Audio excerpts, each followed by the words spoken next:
Hello friends, welcome to Trilok6600 and please subscribe my channel.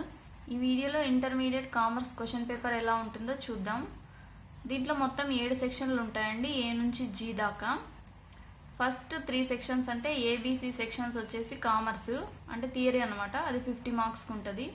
First section ఏలో 3 questions ఉంటాయి, కానీ 2 questions రాయాలి. ఒక క్వశ్చన్ చాయిస్ కింద వదిలేసుకోవచ్చు మనము. ఒక్కొక్క క్వశ్చన్ 10 మార్క్స్ అంటే 20 మార్క్స్ అక్కడ. తర్వాత 5 మార్క్స్ క్వశ్చన్స్ 6 ఉంటాయి, 4 రాయాలి, 20 మార్క్స్. తర్వాత 2 మార్క్స్ క్వశ్చన్స్ 8 ఉంటాయి, 5 రాయాలి, 10 మార్క్స్. నెక్స్ట్ వచ్చేసి అకౌంట్స్లో సెక్షన్ డి ఉంటుంది కదా, అది 20 మార్క్స్కి. ఇక్కడ ఛాయిస్ లేదు, ఇది కంపల్సరీ క్వశ్చన్ అన్నమాట. ఫైనల్ అకౌంట్స్ అని అంటారు, ఇది గ్యారంటీ రాయాలి, దీనికి ఛాయిస్ లేదు. నెక్స్ట్ 10 మార్క్స్ క్వశ్చన్స్ 2 క్వశ్చన్లు ఉంటాయి, కానీ ఒకటే రాయాలి, 10 మార్క్స్. తర్వాతది 5 మార్క్స్ క్వశ్చన్ 3 క్వశ్చన్స్ ఉంటాయి, 2 క్వశ్చన్స్ రాయాలి, ఒక చాయిస్ కింద వదిలేసుకోవచ్చు, 10 మార్క్స్. తర్వాత 2 మార్క్స్ క్వశ్చన్స్ 8 క్వశ్చన్స్ ఉంటాయి, 5 క్వశ్చన్స్ రాయాలి, 10 మార్క్స్. ఈ అకౌంట్స్ 50 మార్క్స్కి, కామర్స్ 50 మార్క్స్కి, మొత్తం 100 మార్క్స్కి. జస్ట్ ఇప్పుడు ప్యాటర్న్ చెప్పాను కదా, నెక్స్ట్ ఇంపార్టెంట్ లిస్ట్ కూడా చెప్తాను ఎలా ప్రిపేర్ అవ్వాలో. ఓకే, ఇప్పుడు మనం senior inter commerce important list చూద్దాము. దీంట్లో వచ్చేసి మొత్తం 5 లెసన్స్ ఉన్నాయి. అది బుక్లో ఇచ్చినట్టు ఆర్డర్ వైజ్ అయితే ఫస్ట్ లెసన్ వచ్చేసి ఎంటర్ప్రెన్యూర్షిప్, సెకండ్ది డొమెస్టిక్ అండ్ ఇంటర్నేషనల్ ట్రేడ్, థర్డ్ది business services, fourth financial markets, fifth consumer protection. కాకపోతే ఏంటంటే మీరు ప్రిపేర్ అయ్యేటప్పుడు ఫస్ట్ ఎంటర్ప్రెన్యూర్షిప్ ప్రిపేర్ అవ్వండి, ఎందుకంటే అది చిన్న లెసను, అలాగే మార్క్స్ స్కోరింగ్ ఎక్కువ ఉంటుంది అన్నమాట. ఎన్ని రావచ్చు అంటే దాని నుంచి 17 to 20 మార్క్స్ రావచ్చు. చాలా చిన్న లెసను, ఎక్కువ మార్క్స్ స్కోర్ చేసుకోవడానికి వీలుంటుంది. తర్వాత ఆర్డర్ ఏంటి, 5th లెసన్ చెప్పాను కదా, సెకండ్ అది ప్రిపేర్ అవ్వాలి. ఇలా లెఫ్ట్ సైడ్ కార్నర్లో వేసాను కదా, ఎట్లా ప్రిపేర్ అవ్వాలనేది. సెకండ్ లెసన్ వచ్చేసి కన్జ్యూమర్ ప్రొటెక్షన్ ప్రిపేర్ అవ్వండి. దాని నుంచి ఎన్ని మార్క్స్ రావచ్చు అంటే 14 నుంచి 19 మార్క్స్ రావచ్చు అనమాట. ఇది కూడా చిన్న లెసనే. దాని తర్వాత ఇది సెకండ్ ఇంపార్టెంట్. తర్వాత 4th లెసన్ ప్రిపేర్ అవ్వండి, ఫైనాన్షియల్ మార్కెట్స్. ఇది కొంచెం పెద్ద లెసనే, కాకపోతే ఇంపార్టెంట్ అనమాట, గ్యారంటీగా 17 మార్క్స్ అట్లా వస్తాయి దీని నుంచి.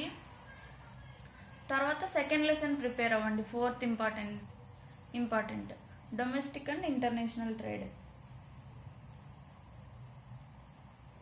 దాని నుంచి ఏంటంటే 12 నుంచి 14 మార్క్స్ రావచ్చు. నెక్స్ట్ లాస్ట్ వచ్చేసి థర్డ్ది అంటే బిజినెస్ సర్వీసెస్. దీని నుంచి 14 మార్క్స్ వస్తాయి, 14 to 16 అలా. దీంట్లో ఎక్కువ 2 మార్క్స్ ఇంపార్టెంట్ ఉన్నాయి, కాకపోతే ఇది కూడా పెద్ద లెసన్. పెద్దవి ఏంటంటే 5th లెసన్, 3rd లెసన్ కొంచెం పెద్దవి అన్నమాట. అంటే బిజినెస్ సర్వీసెస్, కన్జ్యూమర్ ప్రొటెక్షన్ కొంచెం పెద్దవి. కాబట్టి ఫస్ట్ ఎంటర్ప్రెన్యూర్షిప్ ప్రిపేర్ అవ్వండి, తర్వాత కన్జ్యూమర్ ప్రొటెక్షన్ ప్రిపేర్ అవ్వండి. ఇలా ఆర్డర్ వైజ్ నేను చెప్పినట్టు ప్రిపేర్ అయితే ఎక్కువ మార్క్స్ రావడానికి వీలుంటుంది. ఇప్పుడు లెసన్స్ వైజ్ ఇంపార్టెంట్ లిస్ట్ చూద్దాం, మనం ఎట్లా ప్రిపేర్ అవ్వాలి, టిప్స్ కూడా చూసేద్దాం. ఫస్ట్ మనం ఎంటర్ప్రెన్యూర్షిప్ గురించి చూద్దాము. దీంట్లో ఏంటంటే definition, meaning, characteristics, functions and types of entrepreneurs, ఈ క్వశ్చన్స్ చదువుకోవాలి. తర్వాత differences between entrepreneur and entrepreneurship, ఇది కూడా ఇంపార్టెంట్ క్వశ్చను. తర్వాత role of entrepreneurship in economic development, ఈ 3 క్వశ్చన్స్ అంటే 3 అనే కాదు, దీంట్లో ఎన్ని ఉన్నాయి చూడండి. డెఫినేషన్ ఉంది, మీనింగ్ ఉంది, క్యారెక్టరిస్టిక్స్, ఫంక్షన్స్, టైప్స్. ఇలా ఏంటంటే కామర్స్లో మెయిన్గా సబ్ హెడింగ్స్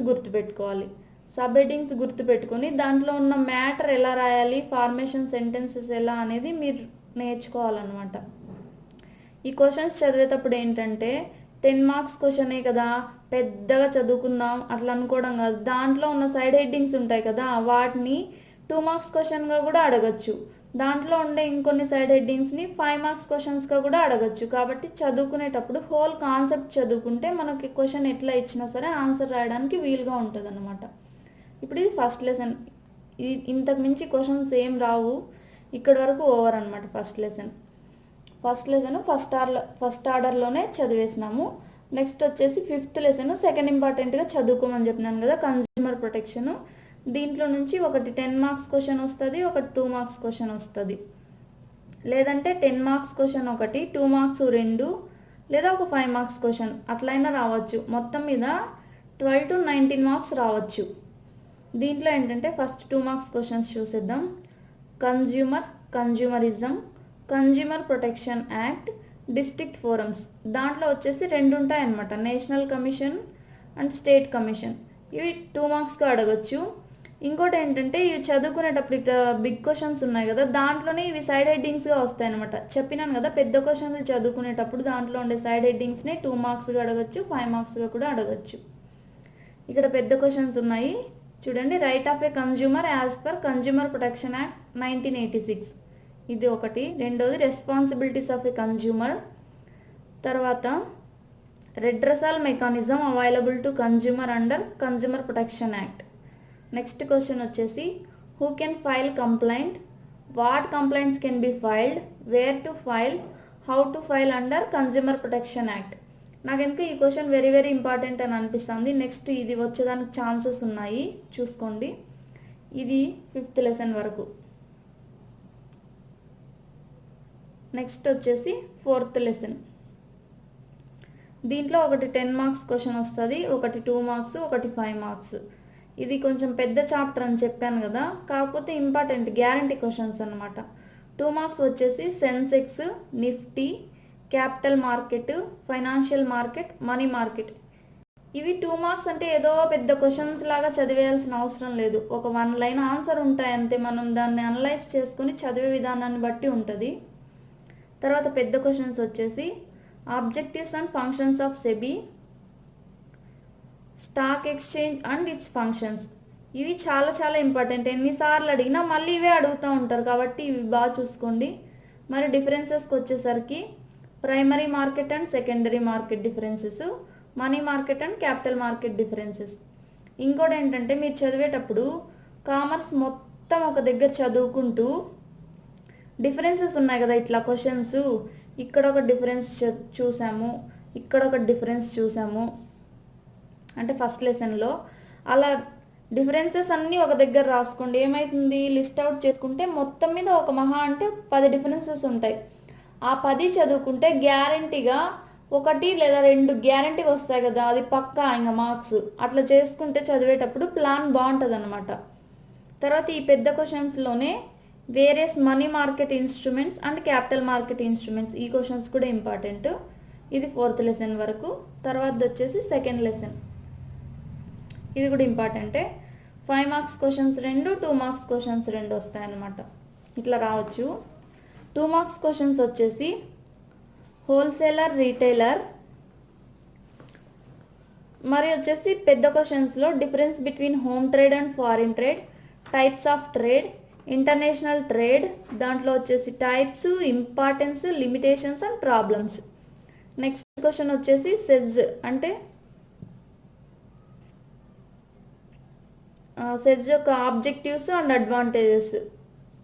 ఇది కూడా చాలా important question. International trade, types కూడా ఇంపార్టెంట్.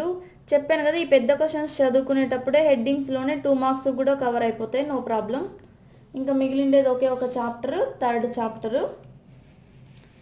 దీంట్లో 2 మార్క్స్ 5 మార్క్స్ అండి. 10 మార్క్స్ వచ్చేదానికి ఛాన్సెస్ తక్కువ ఉన్నాయి, బట్ ఇంపార్టెంటే. 2 మార్క్స్ దాంట్లో ఎక్కువ స్కోర్ చేయడానికి మనకు ఛాన్స్ ఉంటుంది కదా. 2 మార్క్స్లో వచ్చేసి ATM, reinsurance, mobile banking, online banking, double insurance, pipelines, bonded warehouse, cash credit, recurring deposit, goods and services. వీటికి డెఫినేషన్స్ రాయమని అడుగుతారు అనమాట. 2 మార్క్స్కి వచ్చేసి అంతవరకు అడుగుతారు. పెద్ద క్వశ్చన్స్లో వచ్చేసి బ్యాంకింగ్ అండ్ ఇట్స్ ఫంక్షన్స్. ఇది చాలా చాలా ఇంపార్టెంట్ క్వశ్చన్. దీంట్లో వచ్చేసి ఫంక్షన్స్లో ప్రైమరీ ఫంక్షన్స్, సెకండరీ ఫంక్షన్స్ అని మళ్ళీ సైడ్ హెడ్డింగ్స్ ఉంటాయన్నమాట. ఇది 10 మార్క్స్కైనా అడగచ్చు ఫంక్షన్స్ అని చెప్పేసి, లేదా ప్రైమరీ ఫంక్షన్స్, సెకండరీ ఫంక్షన్స్ అని డిఫరెంట్ హెడ్డింగ్స్ ఇచ్చేసి 5 మార్క్స్కైనా అడగచ్చు. తర్వాత ట్రాన్స్పోర్టేషన్ కైండ్స్. కైండ్స్ అంటే ఏంది, మరి అదేదో పెద్ద వేరే క్వశ్చన్ అని అనుకోవద్దండి. కైండ్స్ అన్నా టైప్స్ అన్నా ఒకటే, రకాలు అని అర్థం. దాంట్లో బెనిఫిట్స్, లిమిటేషన్స్. ఈ కైండ్స్ ఏంటంటే రోడ్ ట్రాన్స్పోర్ట్, రైల్ ట్రాన్స్పోర్ట్ అలా డిఫరెంట్ ఉన్నాయి కదా, అవన్నమాట టైప్స్.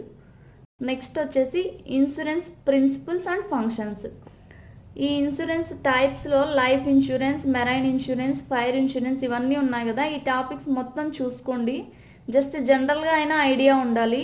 ప్రిన్సిపల్స్, ఫంక్షన్స్ ఇలాంటివి ఉంటాయి కదా, కరెక్ట్గా సబ్ హెడ్డింగ్స్ ఏముంటే అవే రాయాలి. మీరు ఓన్గా రాయడానికి వీల్లేదు కామర్స్ వచ్చేసి. నెక్స్ట్ వచ్చేసి అడ్వాంటేజెస్ ఆఫ్ ఈ బ్యాంకింగ్, ఇది కూడా ఇంపార్టెంట్. తర్వాత ఫేసెట్స్ ఆఫ్ ఎలక్ట్రానిక్ బ్యాంకింగ్. చూడండి, నేను మీకు ఇందాక చెప్పాను కదా, దానికి బెస్ట్ ఎగ్జాంపుల్ ఈ ఆన్సర్ వచ్చేసి నేను ఎంత చిన్నగా రాసుకున్నాను చూడండి. దీంట్లో ఉండే సబ్ హెడ్డింగ్స్ ఆన్సర్స్ ఇవి ఏంటంటే ATM, email banking, tele banking, online banking and mobile banking. చూసినారా ఒకసారి, ఇక్కడ ఇచ్చినటువన్నీ ఇక్కడ 2 మార్క్స్లో కవర్ అయినాయి. ఇదే నేను ఇందాక మీకు చెప్పింది, ఎన్నిసార్లు చెప్పినాను కదా, దీంట్లో ఉండే ఆన్సరే 2 మార్క్స్గా ఉంటాయని. ఇక్కడేమో చూసేకి ఏదో పెద్ద లిస్ట్ రాసినట్టుంది, కానీ దీంట్లో ఉన్నవే మళ్ళీ ఇక్కడ ఉన్నాయన్నమాట. మనం చదువుకునే విధానాన్ని బట్టి ఈజీగా ఉంటుంది. ఇది కామర్స్ వరకు అయితే ఇది. అకౌంట్స్లో ఇట్లా ఇంపార్టెంట్ చెప్పడానికి వీలు లేదు కదా, ఎందుకంటే ఈ క్వశ్చన్ ఇస్తారా అని చెప్పే కష్టము, అది కాన్సెప్ట్ నేర్చుకోవాలి. నెక్స్ట్ ఏంటంటే ఈ లెసన్ వైజ్ కూడా కాన్సెప్ట్స్ ఎక్స్ప్లెయిన్ చేయడానికి నెక్స్ట్ వీడియోస్ చేస్తాను. Keep watching Trilokya 6600. Thank you.